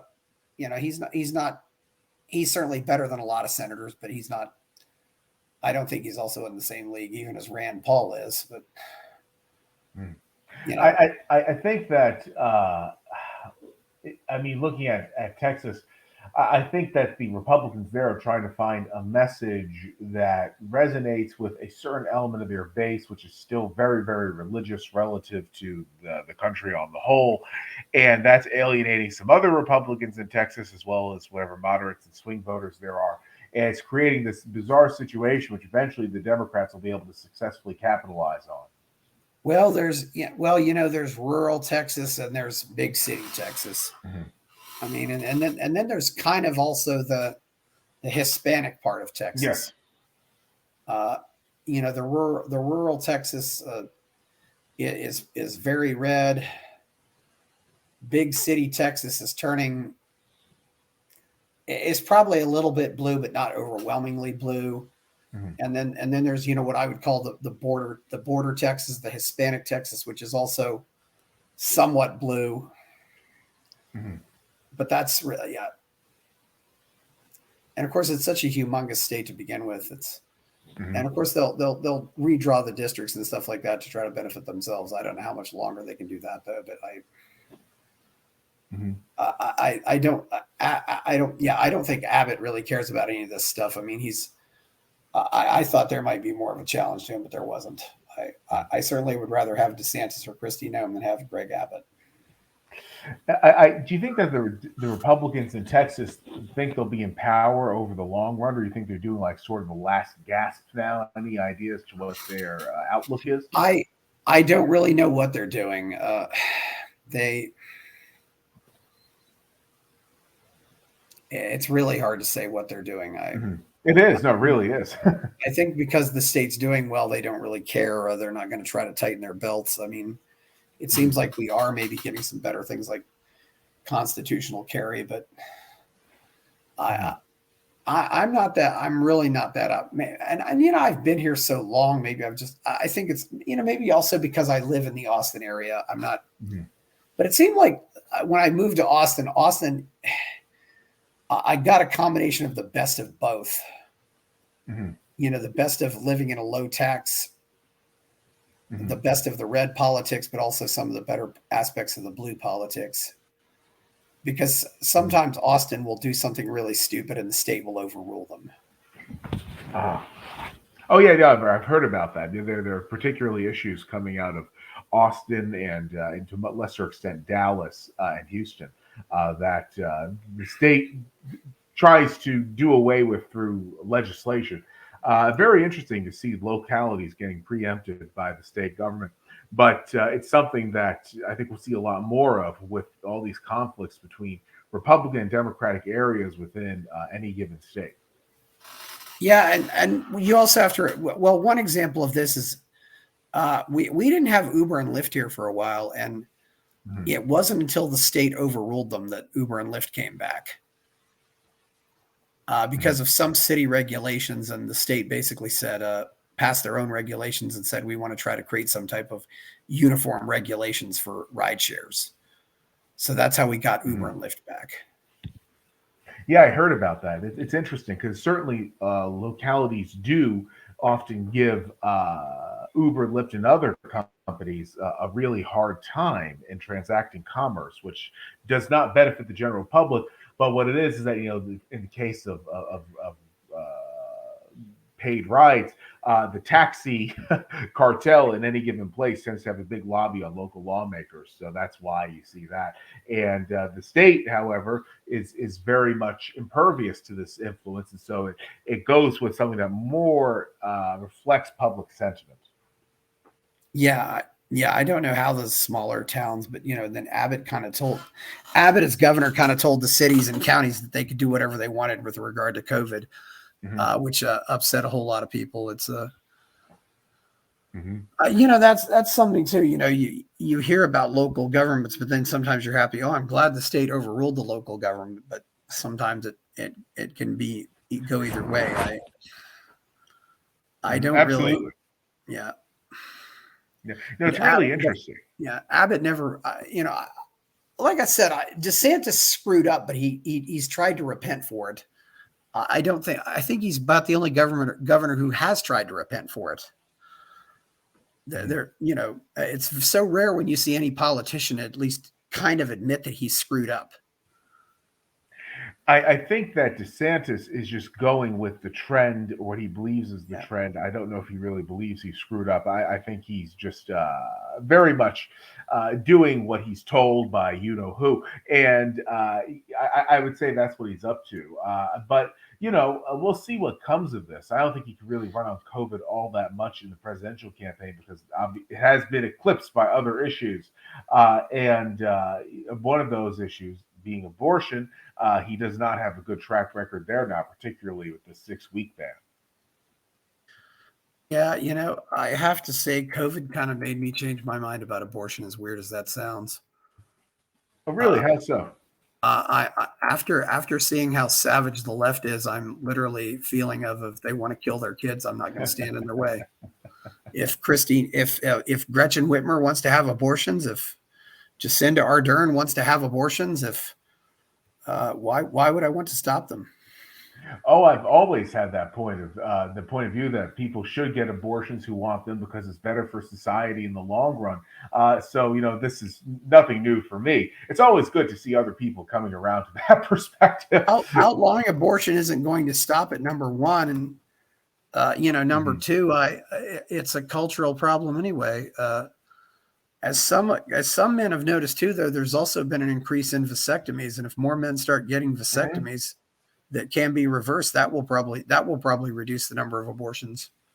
Yeah, absolutely. And now there's going to be, thank heavens, an over-the-counter pill, contraceptive, the FDA. So this is all very good for planning parenthood without abortion. I have more confidence that men will take charge of this than women will. Oh yeah, definitely. If men have a way to take charge of it and reduce the number of pregnancies, they'll do it. You guys had Aaron Clary on, and I really love that. A great guy.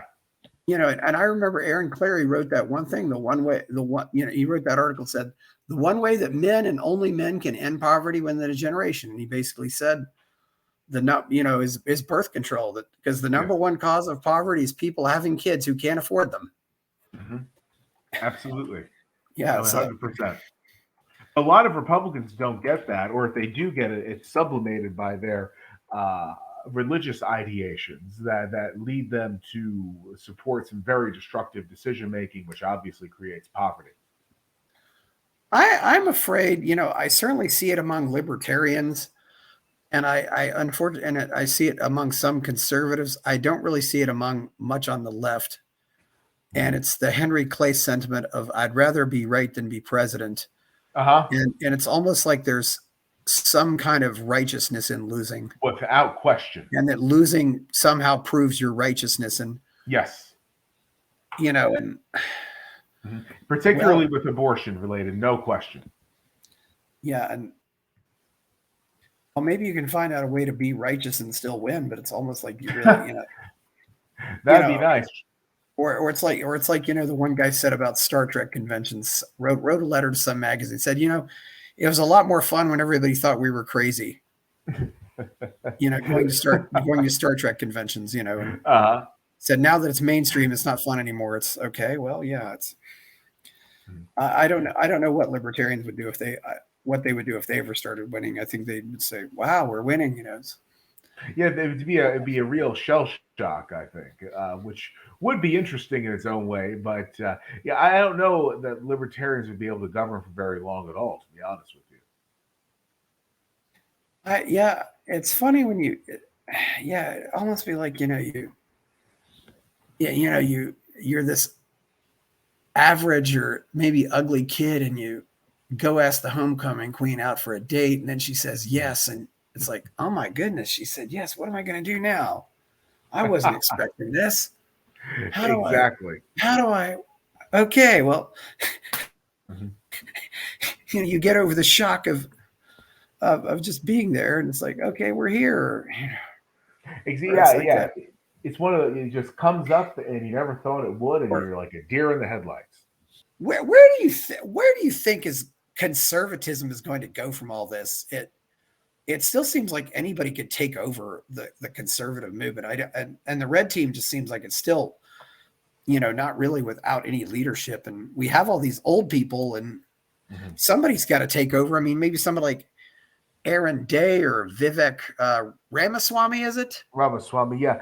Yeah, Ramaswamy would probably be something of a real guidepost going forward, I would yeah. say. I think the future will be something like him, and I'm sure he'd play a leading role, whatever that future is. Uh, but yeah, he's going to be around for decades to come, no question, in GOP politics. And it's interesting because he's one of the most innovative and inspiring figures to come up on the Republican side in some time. Well, it helps, because he talks about a lot of the woke stuff, and I think because he's seen a lot of that, he's seen a lot of that kind of class prejudice in India and stuff like that. And I Hmm. suppose he knows how bad it is, Uh, and he doesn't want to see that transplanted here, or mhm. see something like it here. It's Yeah, I think that there's really an interesting dynamic to him that should be very welcome within the GOP. And he's nowhere near beating Trump, but he definitely has caught on to a certain degree, and it's good. It's good to see, and I think he will do much more going forward. yeah, okay. Yeah, okay. His parents are from India, but he was born in Cincinnati, yeah, too. Mhm. Oh yeah, Cincinnati, yeah. Oh, Yeah, he was born in Cincinnati, but his parents are immigrants, I believe, you from know, you Kerala. know, Cincinnati, at least even when I lived in Ohio, still had a reputation for being a very racist city. Really, Oh but yeah, it was traditionally rather conservative, at least it was yeah, perceived as such. yeah. Yeah, it was definitely, yeah. I didn't hear anything good about. Although I left Ohio in 2004, but yeah, some of these things do change. But yeah, it was probably the big red city in Ohio for a long time. I don't know if it's that case anymore. Yeah, it's become pretty democratic leaning in Yeah. recent years. Yeah, Columbus I call when I lived there, I referred to Columbus as the swing city and the swing state. Uh-huh. Yeah, it Yeah, used to be. Now it's quite yeah, democratic, but it definitely yeah. used I to be. mean, Youngstown, Toledo, and Cleveland would go blue. Mhm. Most of rural Ohio would go red. Yeah, and then maybe Cincinnati would. Dayton, I don't know. Dayton was hard to say. Yeah, Mhm.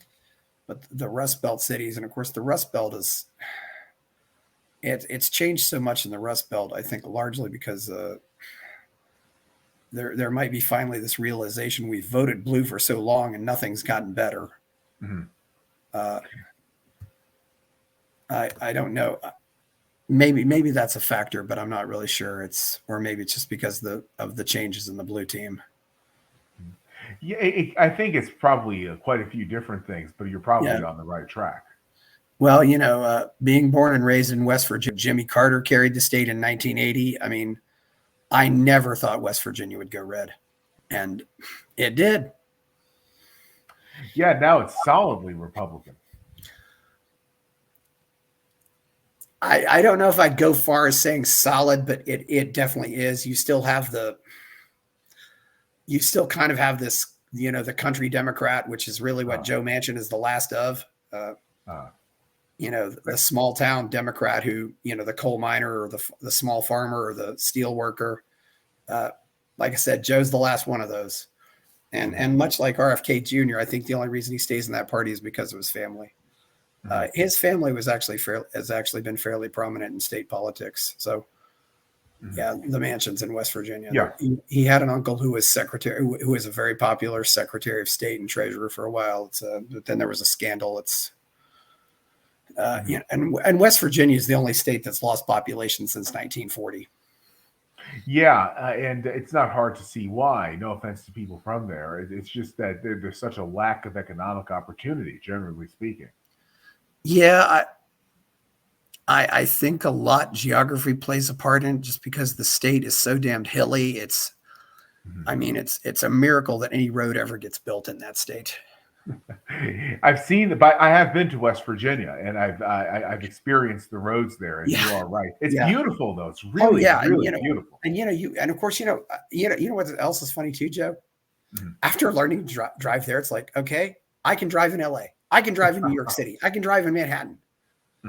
That's still not quite like driving up some hill where you got all these potholes and sometimes the road goes down to 7 feet and you got no guardrail. It's like, okay.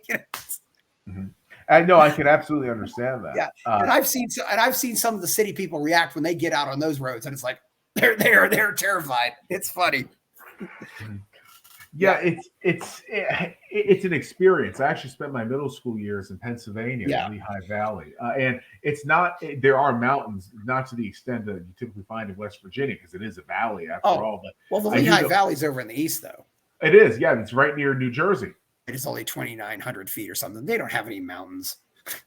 Well, the to the north are the Poconos, which I guess by West Virginia standards, not really. Come to think of it, but anything under 3,000 feet is not a mountain in my book. But anyway, yeah.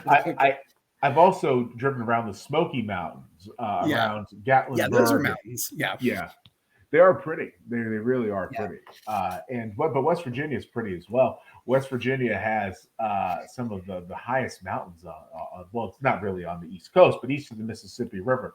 And I think they don't have any alpine trees there. I don't think, but it's still very high. They do in Tennessee, but it's really something. You're in the South and you see these German-like alpine trees, and it's just an interesting experience. Well, the average elevation of the state is higher than anything east of the Mississippi. Now, Mount Rogers in Virginia, Mount Mitchell in North Carolina, Clingman's Dome in Tennessee, those are all much higher than the highest point in West Virginia. I think there's a couple mountains up north that are higher too, but because the highest point in West Virginia is 4,863, I believe. Yeah. I forgot the name of that mountain. Spruce Mountain. Okay, got it. Yeah, that's in Pendleton. That's in Pendleton County. Yeah, out east. Yeah, it gets pretty high over there. But isn't that near? Forgive me if I'm wrong. Isn't that near the border with Virginia? Yes, it is. Got it. That's near. Yeah, that's near the border of Virginia. Pendleton County is bordered to the south by Highland County, Virginia, and to the east of. I don't know what the county is. You go east though, and you go into Harrisonburg. Yeah. Pendleton's actually on the east side of the Eastern Continental Divide. Wow. I'm looking at it right now, and there are spruce firs there, but none of the alpine. But still, it's really pretty. It's just beautiful. Yeah, it's pretty over there. It's still a lot of places are still very unspoiled, and it's kind of become a retirement state. I mean, it's obviously it doesn't get, it definitely gets a northern winter there. But it's still very much a low crime state, and it's still, a state where people get to know their neighbors and stuff like that. It's, you get a little bit of the nuisance crime like stolen hubcaps or stuff like that, but you're not going to get any of the serious. You don't really get much in the way of serious crime there. Mhm. Yeah, not even in Charleston, which is the largest city, which is only I Yeah, think like 50 something thousand people. yeah, 50,000. Yeah, Yeah, yeah, yeah, not a big city. yeah. It's not a big city. Yeah, yeah. So we were saying where I think we got off track here. Where do you think the red? We talked about Vivek. We talked about I don't know. You didn't have anything to say about Aaron Day or anything else. Anybody else who's running? I don't know. Uh, Not really much to say because I think Trump's just totally dominating the field.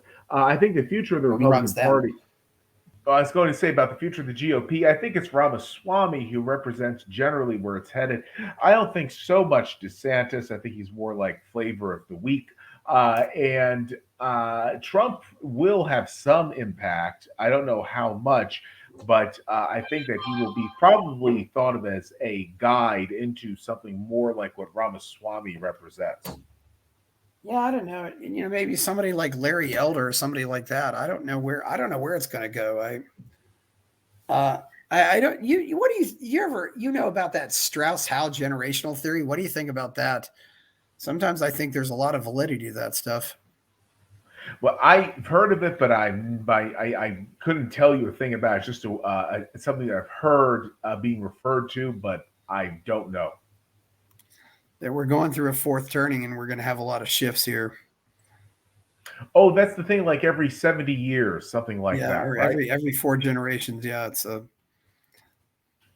I, I mean, it could well be. I would need to research it more to really get into it, but I think that gosh, Strauss and Howe. I think he was like a playwright, William Strauss, or something like. it was that generational theory. They Yeah. No, I know. Yeah, I know. Because I heard about every 70 years, and that makes sense. Every four generations. every 80 years, something like that. Yeah, William Strauss and Neil Howe just Uh, yeah, yeah. history of Those the United States I generation cycles. I mean, I don't know how honest it is, just how accurate it is. It seems like it's speculative, but Well, there it could seems to well be some be truth to it too. because I do think that every so often societies experience a sort of uh, discord, shall we say, that dissatisfaction with the status quo, and people are very unsatisfied right now. I don't know exactly what will happen, obviously, but I do think that it could well be. I really do. I think it could be. Plus, I think the fact I think there are a lot of similarities right now to the country between, say, the USSR and the 80s. We Mhm. have all these old people in positions of authority, and eventually they got to die off. And then what happens? Mhm. It's Yeah, it is a unique state of affairs because you have a country with a younger and younger. Well, it depends because we are living longer and longer, but there are certainly more and more young people in the country with each passing year, and yet there's this sort of geriatric leadership that is quite out of touch with the youth, and it's an interesting state of affairs. It's definitely something that you could see making a lot of people dissatisfied with life. well, I think they're just so out of touch with the general public and what they want. I think Trump kind of represented that Oh, frustration. without question. He Oh at least yeah, said, absolutely. He gave now, I voice.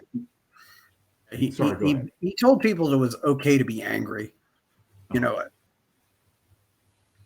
know, Mhm. there are a lot of people who I don't think believe in the country anymore. I was watching this video too. And it said especially about conservatives, and he was talking about that the Germans are basically law and order types, and they want order, but then if you push them so hard, they will go crazy. And he said that's what Mhm. happened in the 1930s. Mhm. And then they react and just they're people who follow the rules and go by the rules and try to obey the rules, and then eventually something just snaps and they say the heck with this, and they just go at their opponent's guns ablazing. I Sometimes It's, I'm it's afraid we might go into something like that. I certainly hope not. But people do terrible things in high stress situations when they believe their Yeah. back is against the wall. Whether it is or not is another question. But yeah, I certainly, I certainly hope nothing like the 1930s ever happens in the U.S. I don't But think so either, but I think there's going to be just more and more disgust with the political left in this uh, country that they're just going to Yeah, And I think I'm almost that way now too, because the left has just gotten so bad. Yeah, there is disgust with it. Then there are a lot of people who are attracted to it because it represents the current thing and it gives them some reason to feel okay with whatever their insecurity is. They have a grievance against certain people and they think that that group's responsible for my shortcoming and the government can somehow ameliorate the situation. So it's interesting, but it's a very volatile time we're in where there's not much in the way of common ground. It's frightening because that doesn't lead anywhere good over the long run. How much of a movement is there in Florida to just leave? Are there a lot of Floridians who just want to go independent or not? Not there's no movement of it that I've heard about to speak of. I mean, some people talk about it in jest, but there's no secessionist movement that I know of.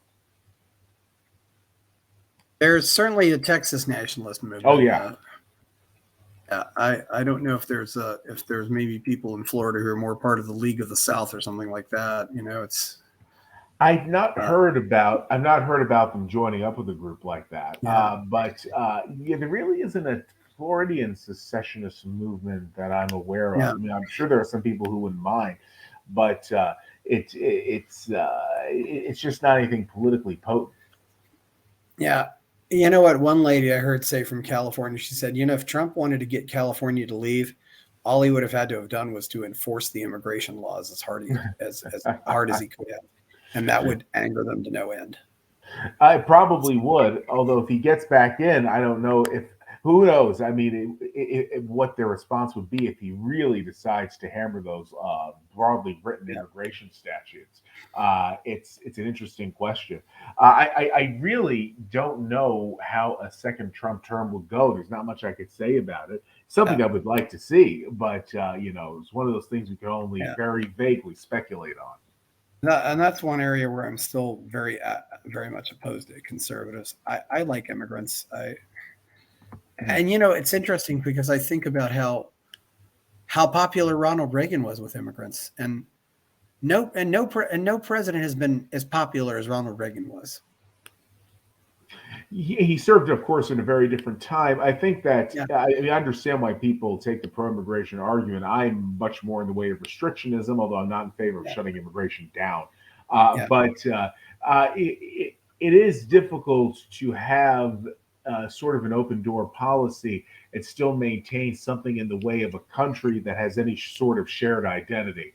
Because you get what we have now, which is basically a salad bowl rather than a melting pot, and it becomes something that people can't recognize after a time, and that breeds immense disdain in a host of ways. And definitely, it's not a productive path. But yeah, but I think the people who are most responsible for ripping the country apart right now are the college professors. Oh, they're definitely a big contributor, no question at all. Oh, I Absolutely correct. that's still the biggest, and and if you've been paying attention, you shouldn't be surprised by what's happening right now. I Mhm, mean, this has been an ongoing problem for a long time. mhm. I Oh no, think absolutely.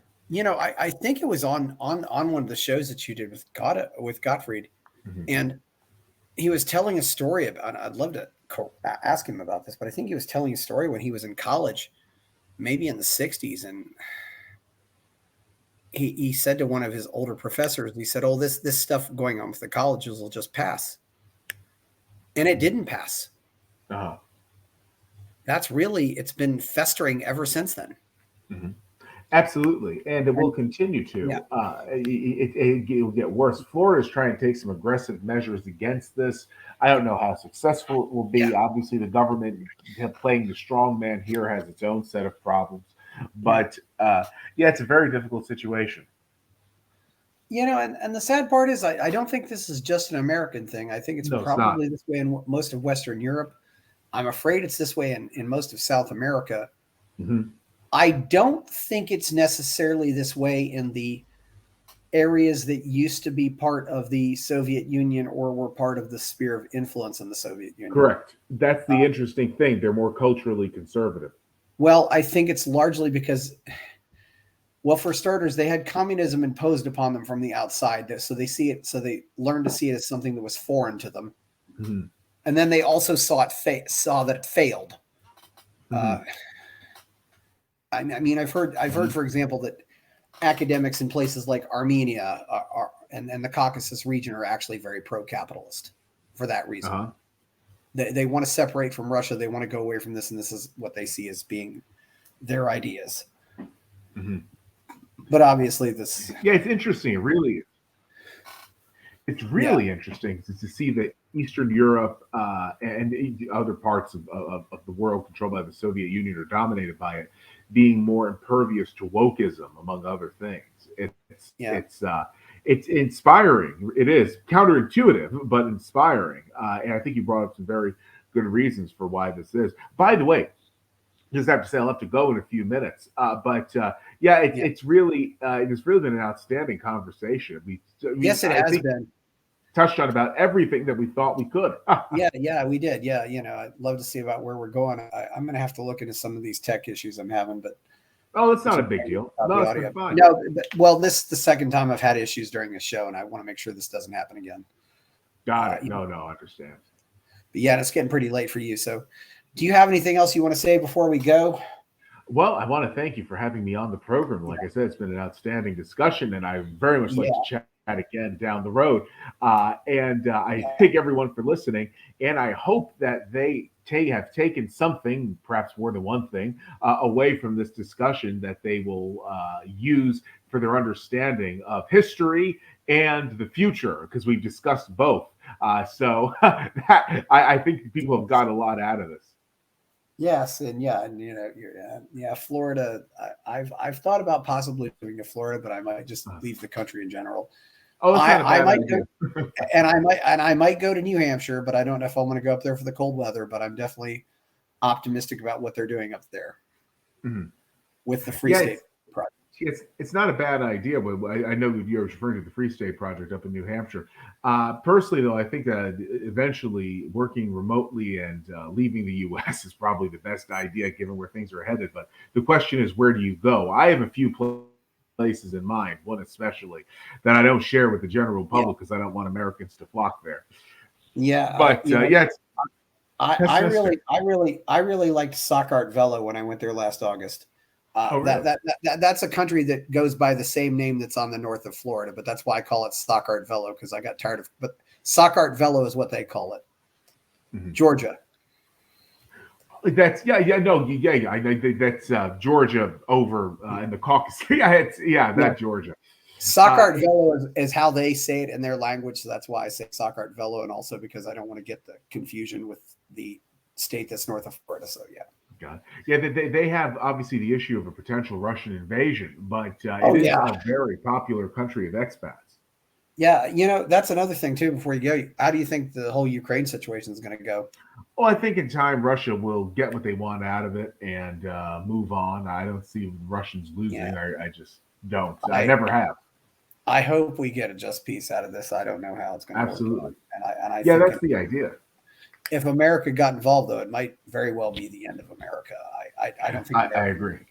I don't think America. I had Karen Katowski on here, and we just said there's no way we could fight World War II now. There's no way. I agree. Sadly, I agree. It's a terrible thing, but it's true. Yeah. Do you have a website or anything we need to tell people about? Or I do not have a personal website, but I do have a Twitter page. If people just look up Joseph Ford Cotto Twitter on Google or Bing, it should come right up, and they will know where to find me. I also have the show, Cotto's Business and Economic Report. Now it's going to be Dr. Cotto's Business and Economic Report because I just graduated with my DBA. So people can find that on a whole bunch of podcasting platforms. And I am an author, and I have a page on Amazon. People can most easily find me by just going on to, like I said, their search engine, Joseph Ford Cotto, Twitter, Joseph Ford Cotto, podcast, Joseph Ford Cotto, Amazon, and it'll come up. I probably should have my own website, but I never got around to really doing one for something like this. Yeah, JF Cotto or Joe Cotto. That was the old business. Several permutations of it. Yes. Yeah, I had a website, JF Cotto, that was used for business, but not for what I'm referring to here. Although you never know, I might need another business website in the near future. But anyway, so people can find me. I am around, and like I said, it's been a great conversation. Yeah, I knew it'd be a great conversation. So thank you very much for coming on. Oh, you're welcome. Please, Thank you for having please me. like and subscribe to subscribe to the channel, follow the channel, like the video. And right now we're just on Rumble, YouTube, and Odyssey, and hopefully we can get these technical issues figured out. I had to do this with my previous talk. Anyway, also go buy my novel, Escape from the Village by Chris Baker on all the platforms. And it's 2 hours. We are out. Bye-bye.